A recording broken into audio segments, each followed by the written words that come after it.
Good evening, good afternoon, good morning, good whatever time it is, wherever you are, whoever you are, welcome once again to Nerd Week Live, the show in which we talk about nerd news that has happened over the past week since our show last Tuesday.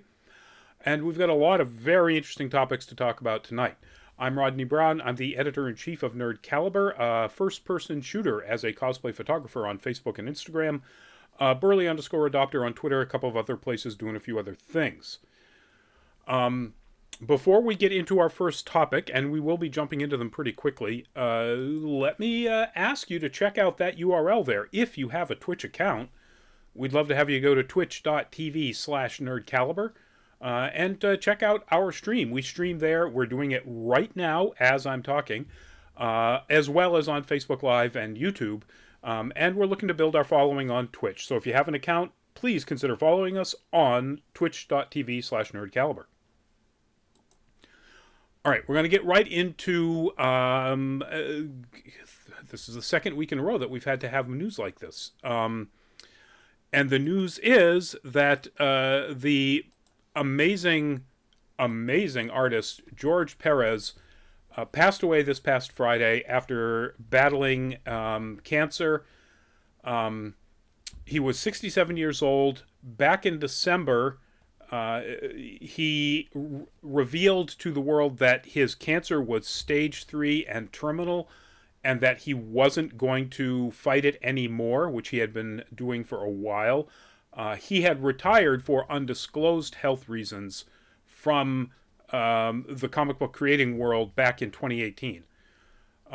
So everybody knew it was coming. There was no chance as of December, when he announced that he wasn't going to be fighting it, that this wasn't going to happen. But it's still very, very sad news. Perez was an absolute titan as a comic book artist and creator. He got his start, oddly enough, at Marvel, even though he is best known, as you can see with all of these DC cosplayers that he's with in this photo I took. He is best known for his work at DC, but he got his start at Marvel, and his earliest large title that he worked on was Avengers. And he worked on Avengers for almost a couple of years. Before moving over to DC, and along with Marv Wolfman, he pretty much, he took over the Teen Titans and remade the Teen Titans. They rebooted the title as the New Teen Titans. And that was his thing. That's what he was known for quite a while.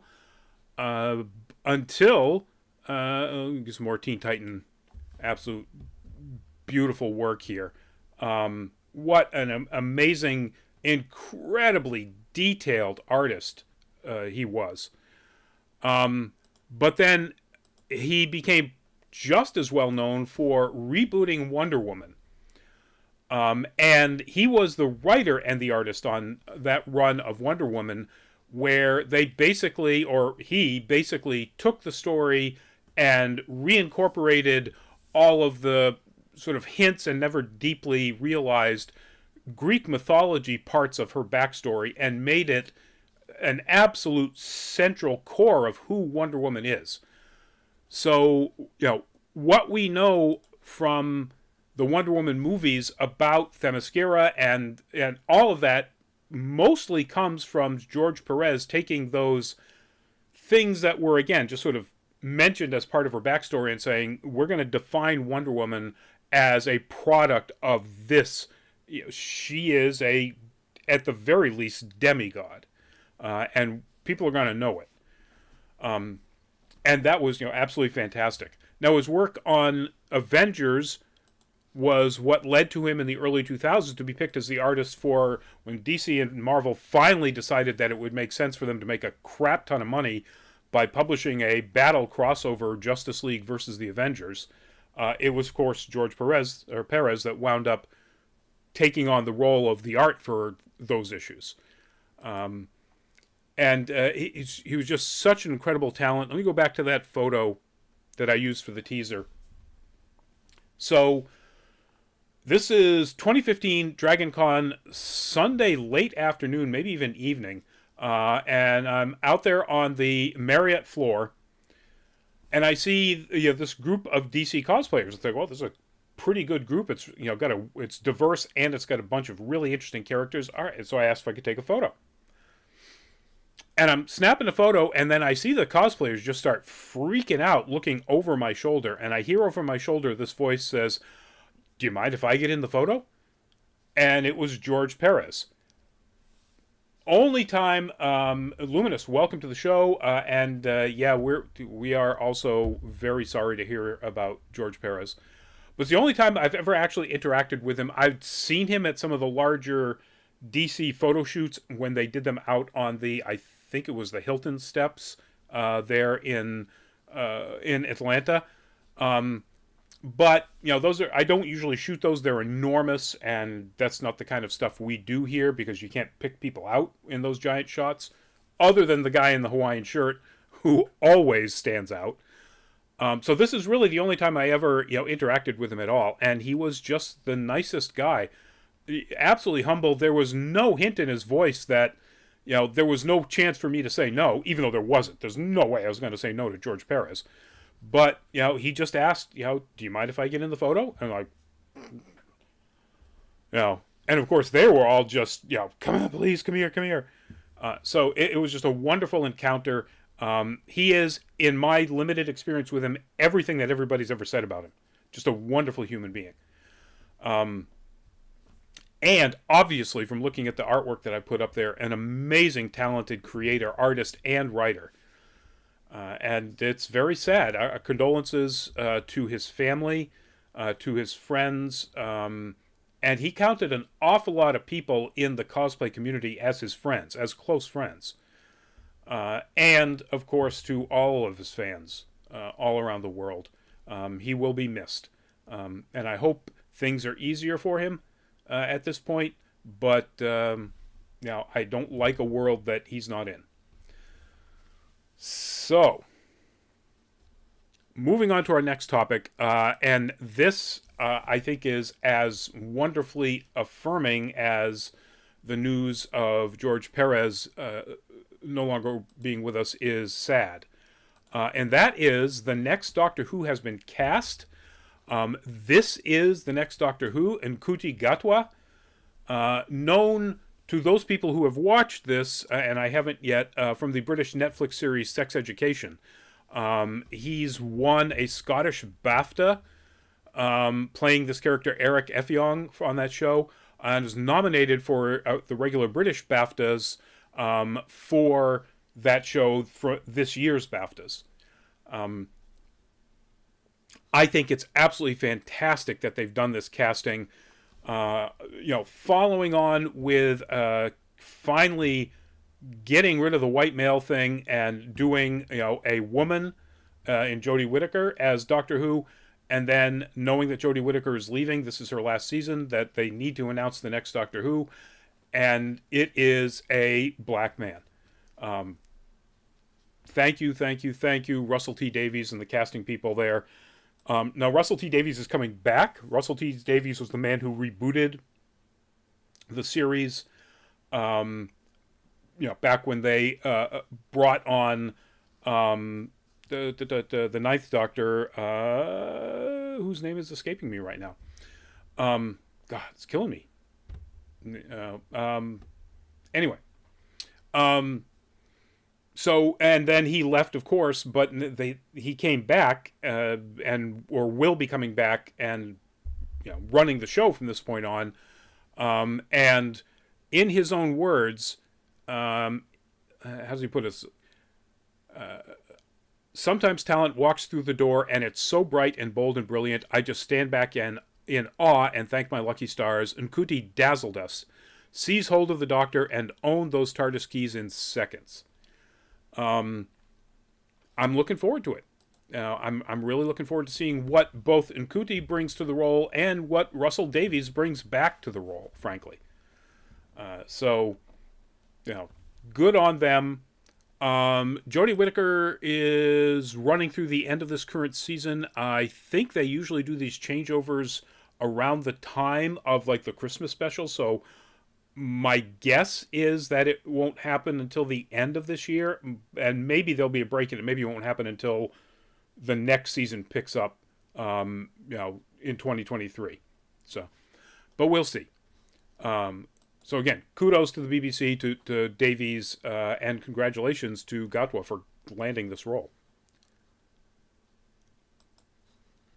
I am told that this is an important story, and based on the amount of commentary I've seen in my Twitter feed, Christopher Eccleston, thank you. Thank you, Luminous, for reminding me of Christopher Eccleston. I can't believe I couldn't remember his name. It's like, it's got an E in it somewhere. But what's on your screen right now is from the original Disney Plus movie, The Descendants. The news is that a sequel to the Descendants franchise is in the works. According to this exclusive from Deadline, Disney Plus has given it the green light. The current title is The Pocket Watch. And the idea is that I'm trying to think of the characters. So Red, the daughter of the Queen of Hearts, and Chloe, the daughter of Cinderella and Prince Charming. There's apparently a coup coming in the country of Aradon, and they must join forces and travel back in time via the White Rabbit's pocket watch to stop some event that could lead to terrible things happening. I'll be 100% honest, I've never watched a single thing related to the Descendants. It is so outside my wheelhouse. But it is crazy popular. I'm trying to think of where the stats were in this article. It just blew my mind. As to just how popular this series is. The three films, so the 2015, 2017, and 2019, ranked as the most watched cable movie of the year for the two demographics 6 to 11 and 9 to 14. Yeah. So if you were a parent who had kids in those age groups at that time, you probably know exactly what this is all about and why it's such a big deal. Or if you were of an age, 2019, you're 14, you could be watching the show.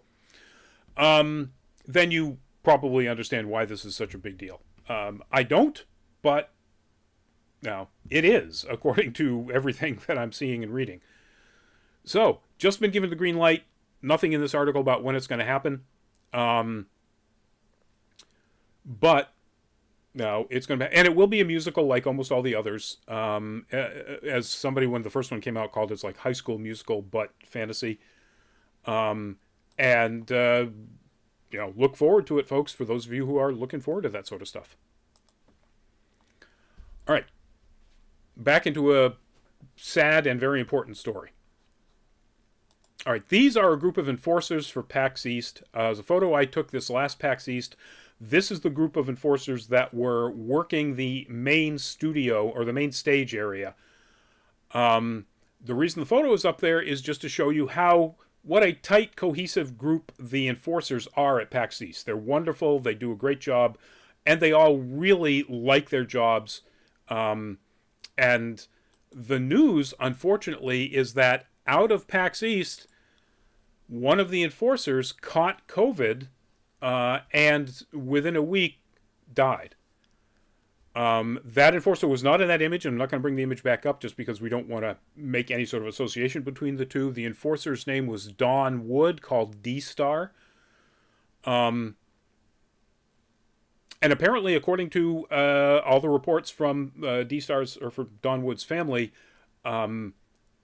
she left the convention with symptoms.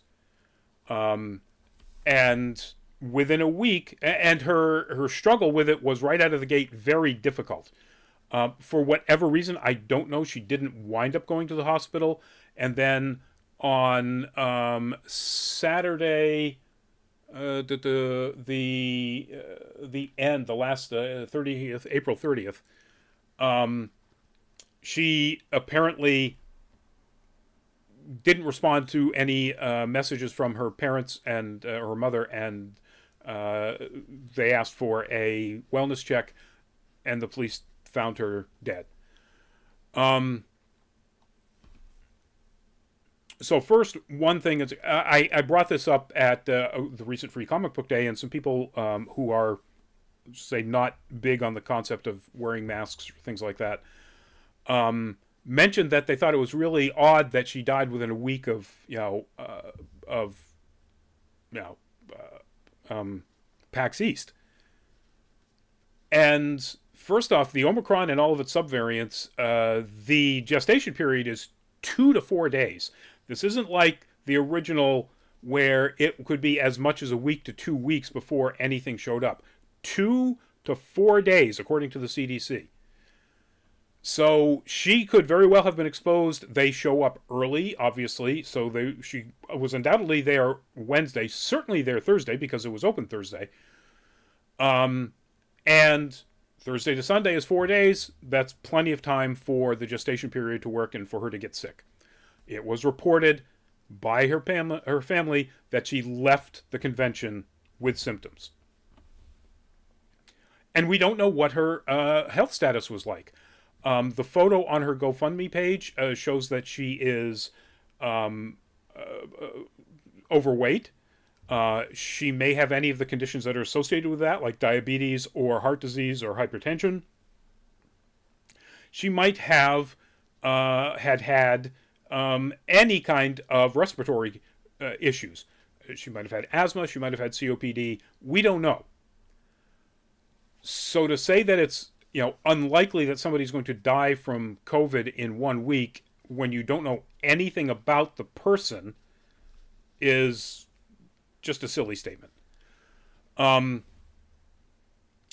other thing that this brings up and that needs to be addressed is that in Massachusetts, and particularly in other Northeast states, rates of infection are rising, rates of hospitalization are rising because of that, up to the point that Massachusetts mostly is in what they call the orange alert phase.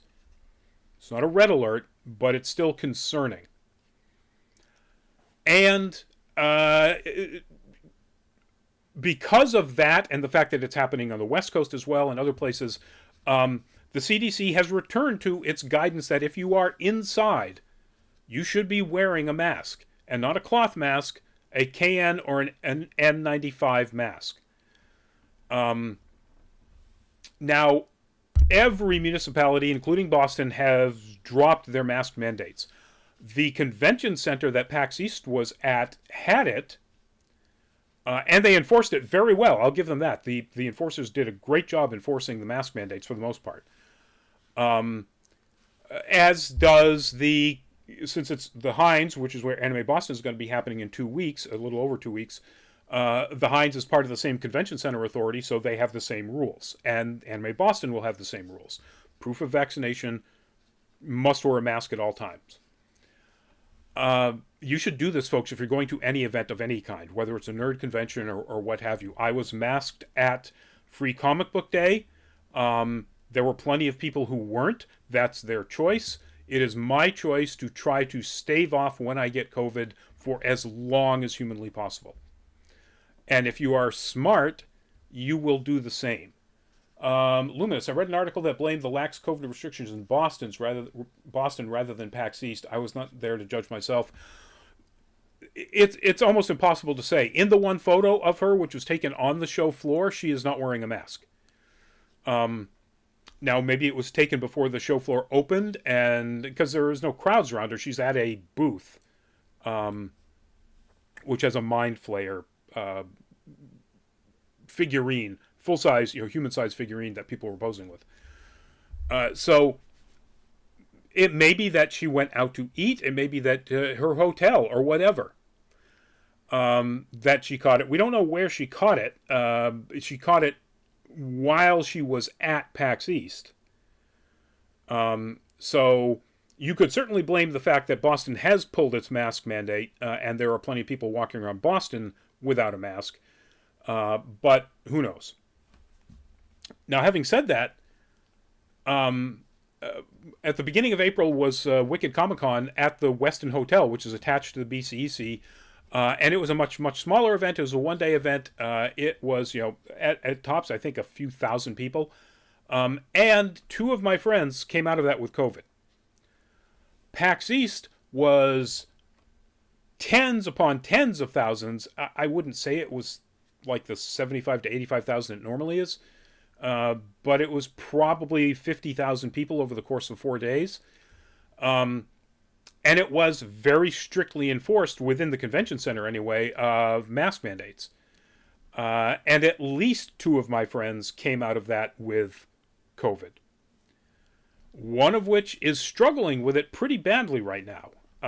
Most of them, it's, generally mild cold to mild flu conditions. Harry Brady, welcome to the show.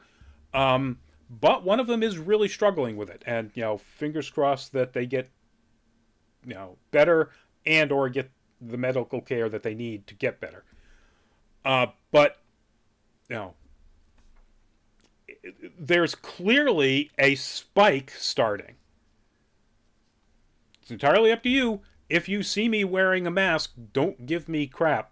Well, you can't give me crap in Anime Boston because it's the rules. And if we see you at the cosplay photo suite without one, we'll either tell you to put it on, and if you refuse, we'll throw you out of the con. Security will throw you out of the con. We're not going to do it. We're just taking pictures.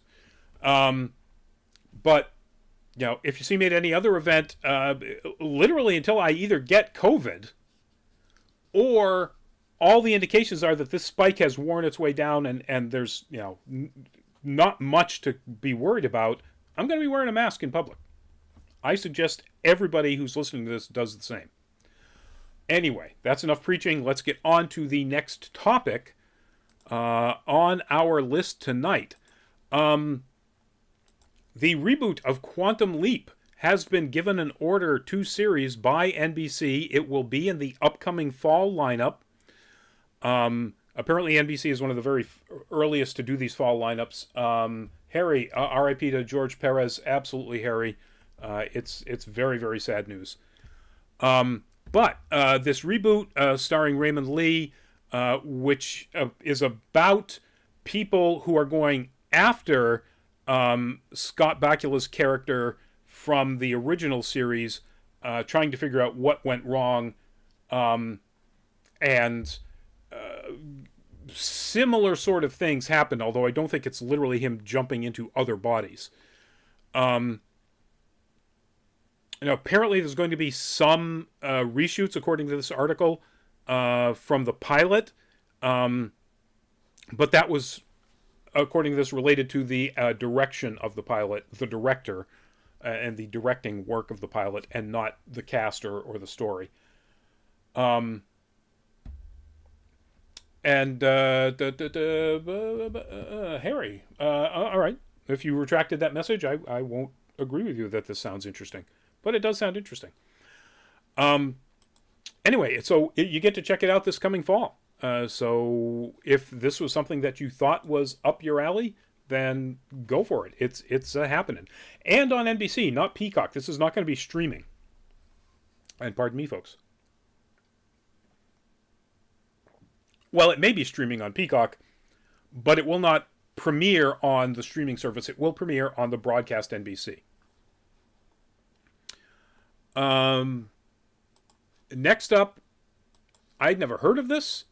This is the artwork for the cover of one of the first book, actually, in the Nemesis saga, by Jeremy Robinson, Project Nemesis. The news is, and as you can sort of tell, it's a kaiju story. The news is that this is going to be turned into a series by Sony. Hopefully it'll be then farmed off to some other distribution studio or distribution system and not PlayStation, but we'll see. That's going to be directed by Chad Stahelski. You might know him from John Wick, the former stuntman who turned into a fantastic action director. And it's being produced by Neil Moritz's original film. That is the producer of The Boys. But one of the reasons why this gets me so excited, and I knew nothing about this, these books, it's a series of books, is that it tells the story of a little girl who was murdered, Mygo, whose DNA is somehow merged with Nemesis, the Greek goddess of vengeance, and becomes this kaiju that, in this description, rampages from the backwoods of Maine to the streets of Boston in search of their killer. Heading up the response to this otherworldly threat is John Hudson, a sarcastic DHS agent whose leadership of the agency's paranormal division was a joke until now. They had me at Maine to Boston. Oh, come on. I'm from Maine originally, for those of you who don't know, and been living in Massachusetts for 20 years. This is right up my alley. Stephen King with kaiju, directed by the John Wick director. Sure. Sign me up. No sense of when this will land on any sort of streaming service. Again, we don't know if it's going to wind up on Sony's PlayStation service, which I really hope it doesn't. Fingers crossed that Netflix or Prime or somebody picks it up. But I'm really looking forward to it. I might have to read the books now, just now that I know they exist. All right, so our next bit of news is casting for the upcoming AMC series Mayfair Witches, which is based on the Anne Rice novel. And Lasher, a shape-shifting entity who has been bound to the Mayfair Witches for hundreds of years, is one of the most important characters, and they were waiting for a long time to cast this. But before I get to that, Luminous, yes, I did not know those books, so I want to read them now. I hope they film the show in New England. I hope they do too. It's really tough to portray Boston not filming it in Boston, or at least around Boston. But Massachusetts has a very, very robust film and industry group, and with the new studio out in Devons, with Boston Light and Sound and all of the other people that are, a lot of stuff gets filmed around here, whether it's really set here or not. And if it's really set here, then it really should be filmed around here. Even if they kind of fake it, like when they did the Bruce Willis movie, The Surrogate, or The Surrogates, parts of Lynn stood in for some of the seedier parts of this futuristic Boston. And hey, that worked. So I'm fine with that too.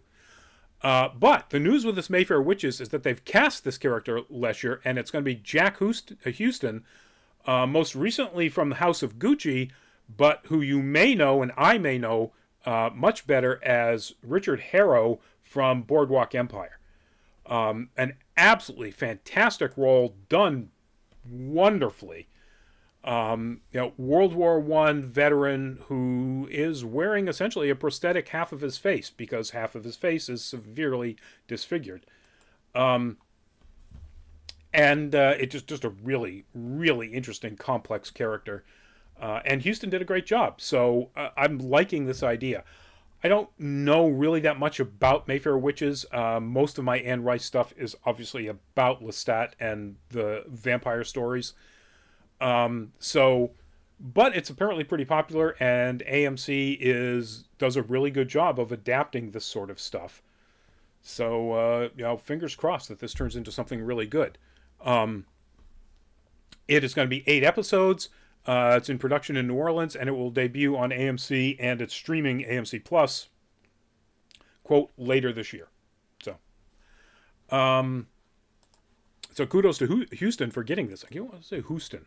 I don't know why I want to say Houston. All right, getting into some Moon Knight news. So there have been 2 articles that came out almost within 24 hours about the future of Moon Knight. And the 2 articles sort of say 2 different things. The first one is by Jeremy Slater, the actual showrunner, and he says that there are currently no plans for a second season of Moon Knight, which isn't to say that he doesn't want there to be. He really, really does. But, he's being honest and says there are no plans. Then, speaking to Marvel.com, so the official Marvel website, consulting producer Sarah Goer says that there's pretty much no chance that you're not going to see Moon Knight come back. in particular, we're talking about, so the song "The End" is at the end of the finale, or at the beginning of the big finale. And she says, it's a song that says, quote, "At the end of the story, it's a story without an end. It feels truer to the show in a way. It's just the continuation, and I feel like this was the right ending. This is a story that we've only scratched the surface of." And again, saying, the ending is really a to be continued. Now, this person's title is consulting producer, and I would assume that the showrunner knows more about what is going on, but the showrunner also probably knows more that, they can't say anything if there is any plans in the works. I lean towards thinking along the lines of the consulting producer here, Susan Goer, because you don't introduce a character with an entire series, leave that character, spoilers, so I guess I'm not going to say it, leave it open that there's the possibility that this character could appear in all sorts of other things in the MCU, and then not do anything with it. That's just absolutely asinine. My guess is, and Oscar Isaac has said that he has not signed anything other than the series. My guess is he's a very smart cookie and is waiting to see how the series reception is and what Marvel's plans might be for Moon Knight in the future, and is going to say, please write out that big, big, big check. And, if it's as popular as it seems to have been, and if it fits into their plans, then yes, Marvel will write out that big, big, big check, because that's what they do. Without giving any spoilers, just look at the cameos in Doctor Strange and the Multiverse of Madness. Lots of checks were written to lots of people. Anyway, so it seems very likely that if there is not, in fact, a Moon Knight 2, which there really should be, Moon Knight as a character and played by Oscar Isaac will be appearing, in all likelihood, in other Marvel properties going forward. Not the least of which is probably, because it's in production, the Werewolf by Night Halloween one-shot, which will be on Disney+. So, fingers crossed. If you haven't seen Moon Knight, watch it. It's amazing. It's got some direction and editing issues, but the director has said, or the primary director of the series, there were multiple, but there's one, Diab, that is the main director, has said that there were cuts that had to happen, and some of that is really too bad. But aside from that, it's an amazing, amazing series.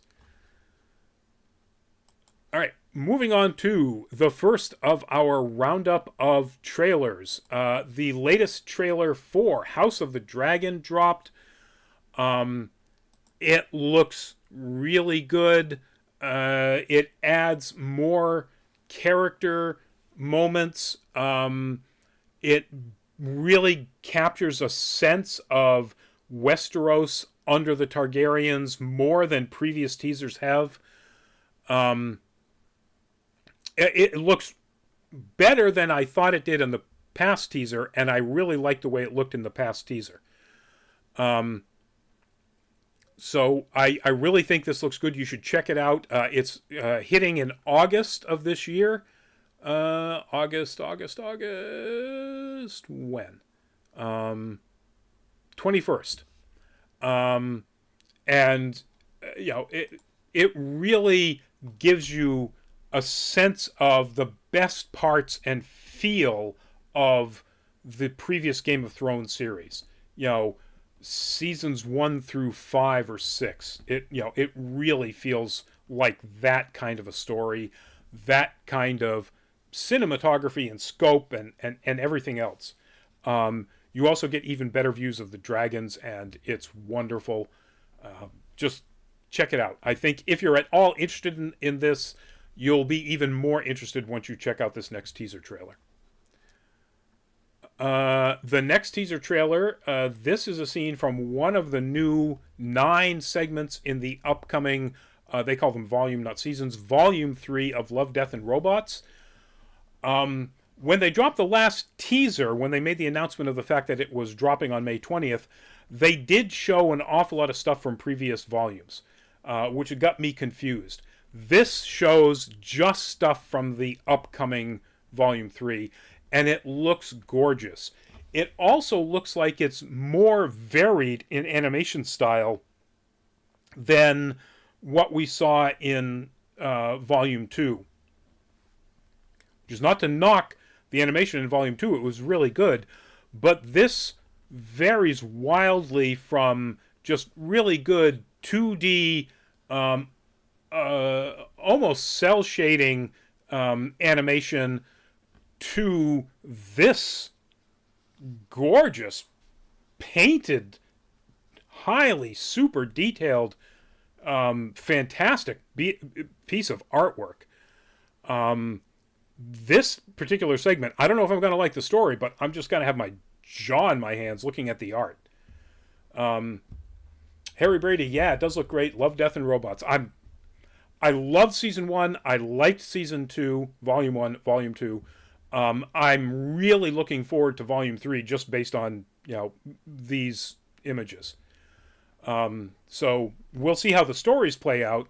They also aren't leaning very hard into the idea that these stories come from stories from well-known science fiction authors, where they did very much so in Volume 2. You had some really interesting and very, sort of odd sort of stuff that was in... Not odd, some of it very funny. The John Scalzi one was, hilarious. But they really leaned heavily into letting you know that there was a John Scalzi piece in that one. Was it Blish? One of the classic authors, might not have been Blish. It might have been, I can't think of his name. Robert Bloch. Anyway, this one, as far as I've seen, they've made no mention of that, of whether.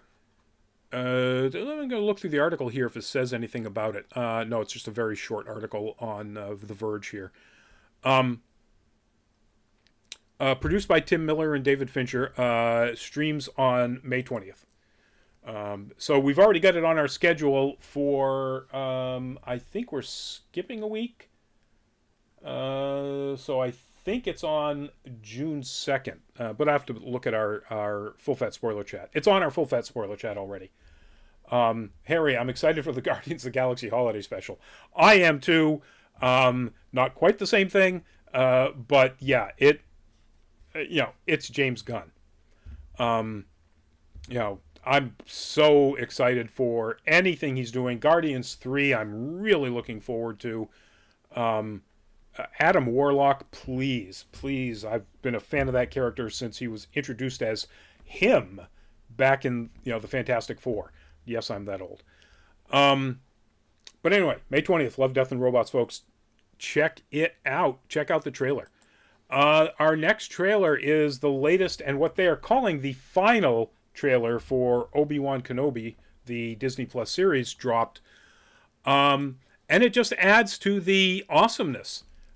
It really, really looks so much better from a design, a visual effects standpoint, I think probably direction, than certainly the Book of Boba Fett and most of The Mandalorian. I really like this. Harry mentions, and the Guardians of the Galaxy Volume 3 wrap production. Yes, it has. So it's in post-production. Bring it on, as fast as you can. I love the look of this series. I like the concept. I'm really looking forward to seeing what Hayden Christensen does with being Darth Vader, and how much that plays into the story here or not. It obviously can't play too much into. If Darth knew that Obi-Wan was alive and living on Tatooine, there wouldn't have been a first movie. I'm sorry, Volume 4. Episode 4, not volume. They go by episodes. So, yeah, I'm not really sure how they're going to play that into the story, but it's going to be very exciting to see it. But everything else about it just looks so good. And I'm very excited. Hopefully this is going to bring me back to the level of excitement for Star Wars series stuff after Boba Fett really kind of turned me off. Was way less interesting than it should have been. So, May 27th, and it drops with the first 2 episodes. Final trailer for Obi-Wan Kenobi. It does look stunning and perfect to look at Ewan McGregor as Obi-Wan Kenobi. As Harry says, streaming on Disney Plus on May 27th. At which time it will drop the first 2 episodes in a row, and then it will go singularly episodic for the remaining 4, because I think it's a 6-episode series. Check it out, folks. Get excited. Get hyped. Increase the levels of your midichlorian. No, never mind. Sorry. All right, our last teaser, before we get into our last story, is the first trailer for Avatar. It's not Avatar 2, because that wouldn't make any sense. Avatar: The Way of Water.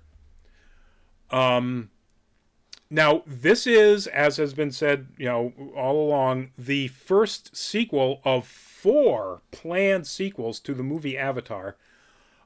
This one does have Sam Worthington coming back as Jake Sully, Zoe Saldana as Neytiri, and this includes apparently their children. So if you look at the teaser, there is a young, very Na'vi-looking person, and then a young, seemingly mostly human person, but almost the size of the Na'vi, based on what it looks like. And this takes place almost entirely within a water-based society on Pandora. And from what I've read, most of it seems to be set underwater, which is very much a James Cameron thing. He is a underwater diving and deep-sea nut. And hopefully, when they filmed it, it wasn't nearly as bad as the production of his previous really big underwater epic, The Abyss, which, led various people to say they would never, ever work with James Cameron again. He is a perfectionist, that everybody knows, but he also works himself nearly to death and expects that of everybody who's working with him, which when you're underwater, filming in a giant underwater tank, that's dangerous. I'm assuming he's grown as a leader of a production in addition to being a director. So, fingers crossed it wasn't that bad, but we may see stories about that. And who knows where the next 3 are set. Cameron does. Avatar: The Way of Water, out this December. I'm definitely going to see this in theaters. Absolutely, folks. And hey, if you want to go to a theater, wear a mask. Have fun. Watch it in a theater. But if you're going out in public, wear a mask. But anyway. You're going to want to watch this in IMAX 3D. The first one was filmed specifically, and in fact he invented technology specifically to enable it to be filmed in 3D. And it's one of the very few movies that makes use of the 3D appropriately, and it's clear that it was key to the actual filming and production of the movie. Luminous. This Avatar trailer does have impressive visuals, and I'm a big Cameron fan, but so far I'm not excited about these Avatar sequels. I'm mixed. Avatar was a movie that I think I've seen 3 times, maybe 4. But it's not one of those that I'm ever going to come back to again and again. Particularly because it really needs to be seen in 3D and on a giant screen. Which is where I saw it. I think the second time I saw it was in the theater and it wasn't in 3D, and I was seeing it with friends. And then the other 2 times I've seen it have been on, granted, big home screens, but it's not the same.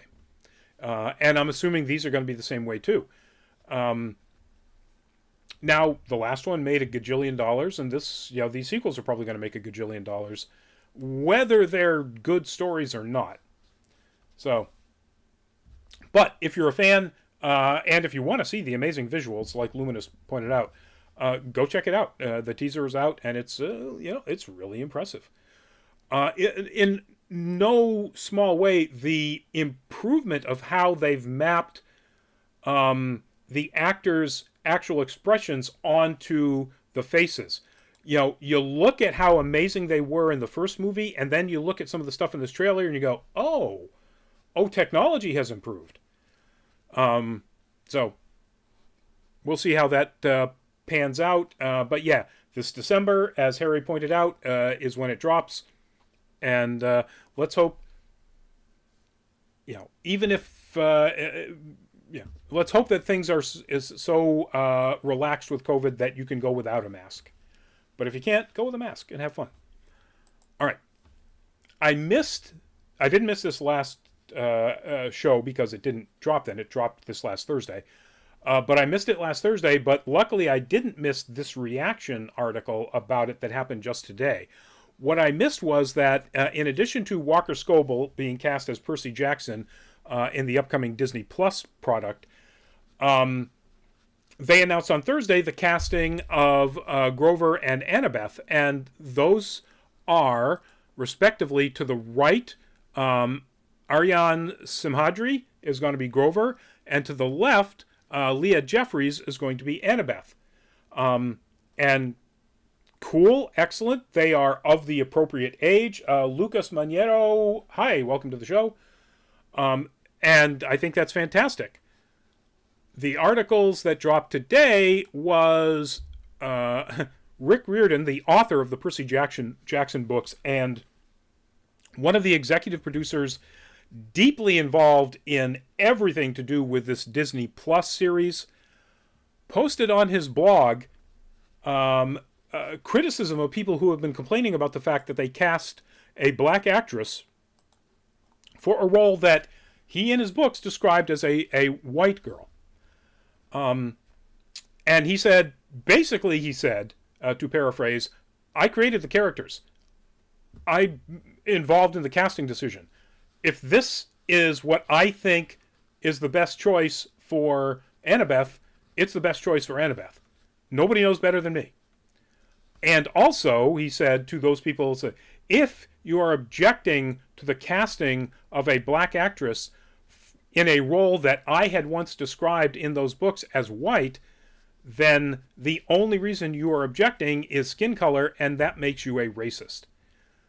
Now, I would say he's being a little blunt. I don't think he's wrong. I think that those people who are making that objection are either blatantly racist or are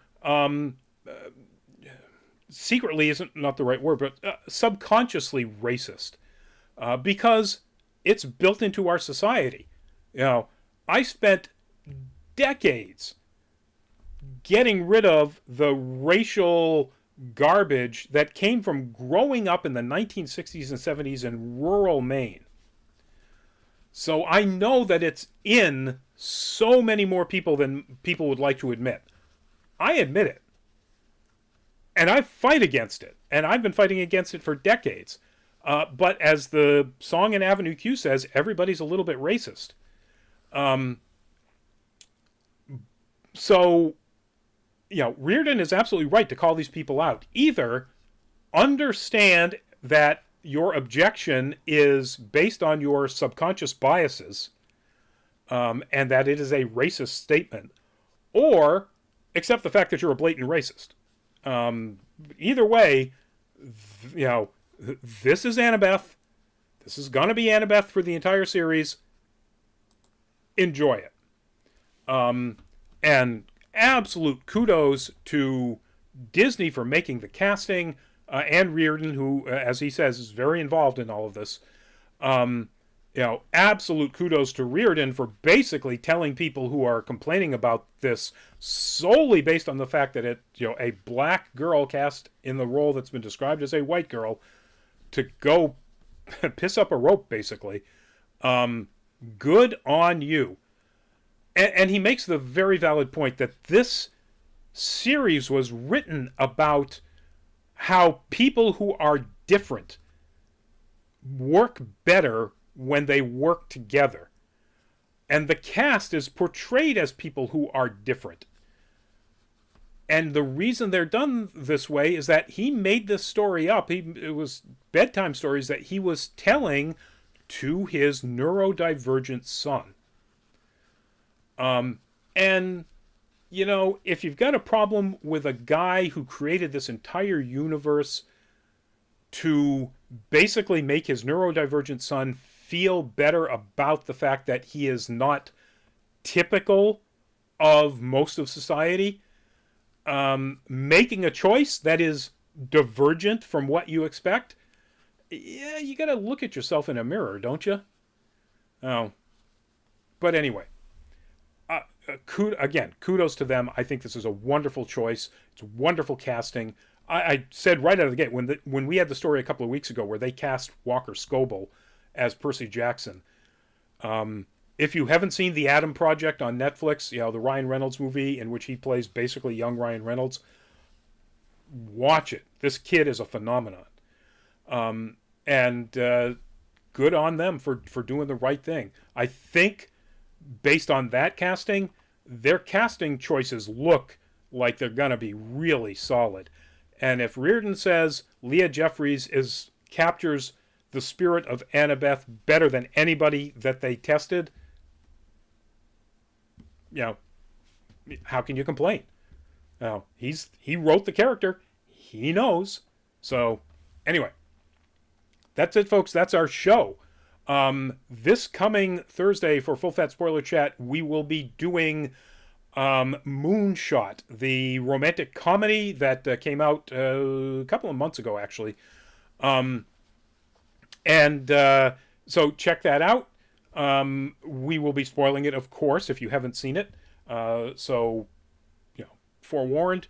Don't know exactly what we're going to be doing with Anime Octane on Monday, because we're still in sort of the middle of the spring season. So, you know, still up in the air as to what we're going to be talking about. It might be a larger topic type story or piece. It might be about, you know, isekai in general or something like that. And then, of course, next week we've got Nerd Week Live on Tuesday. And next Thursday, not this coming one, we will be doing Our Flag Means Death on Full Fat Spoiler Chat. So check that out. So we'll see you at an upcoming show. We'll see you at an upcoming convention. We will be at Anime Boston 27th through the 29th, where we will be running the photo. I will be running the photo department. So you'll find me in room 102, which is where the cosplay photo studio suite is. Harry Brady, I just mentioned it, the movie Moonshot, in case you didn't hear. I think it's Netflix. I think it dropped in January, so it's a while ago that we're finally getting around to doing it. It's a science fiction romantic comedy, hence the science fiction rom-com or science fiction romance stories. That was our top 3 No Nerd Caliber on Monday or last night.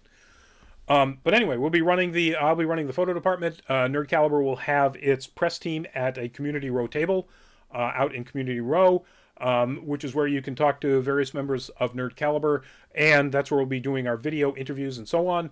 But in addition, if you want your cosplay photos, your free cosplay photos like you would normally get from Nerd Caliber, just come around to 102, the cosplay suite, and that's where we'll be taking those photos. They will go up on Nerd Caliber and Anime Boston this year. So, we'll see you at an upcoming con. We'll see you at one of our upcoming shows. Please, folks, in the meantime, if you're out and you're in a public venue of any kind,